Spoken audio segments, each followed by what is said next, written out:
Hey guys, Unity user here. Today I'm gonna show you how I decompile Granny. So let's get right into it. If you don't know what Granny is, which means you live under a rock, it's basically a game where you are victim trapped in this Granny's house and you have to escape from it. But the front door has so many fucking locks and you have to find all the keys to unlock them in order to escape. Another problem is that Granny is fast. Like really fast.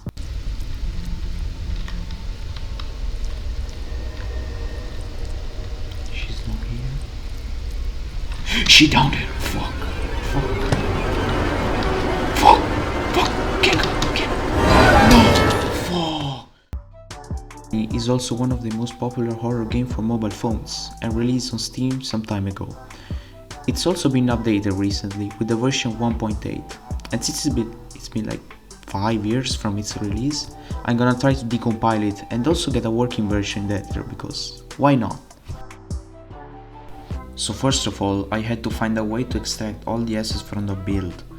And if you didn't know, Unity doesn't obfuscate your build very well.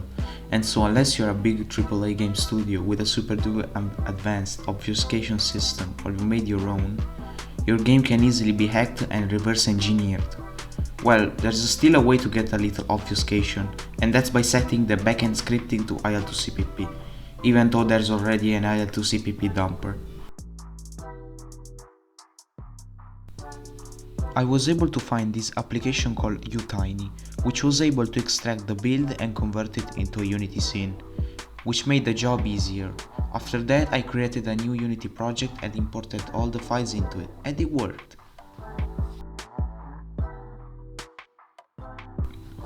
Everything seemed fine until the first roadblock came. When I started the game, from the menu scene the buttons weren't working, and I was like, okay, it's fine, I can fix it.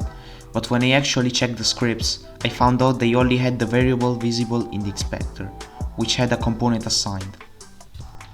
And this was a disaster, cause it could take weeks if not months to rewrite all the game logics and functions, and it could also result in an imperfect game. But at this point I remembered about this program called dnspy, which could decompile C# and Visual Basic applications. And since Unity uses C# and the game wasn't exported in IL2CPP, I was able to get all the class and variables and functions. So now I just had to copy and paste all the classes into their respective scripts, and after a few hours I was done. All the scripts were working. The only thing I had to remove was post-processing, since I'm using Unity 2021 and the scripts were using a deprecated method, but that wasn't a problem. The actual problem was while playtesting the game, when I found out an unexpected bug. Basically, when I tried to pick up the objects, it just didn't work. And I started checking the code to pick the object, and I'm explaining it to you right now.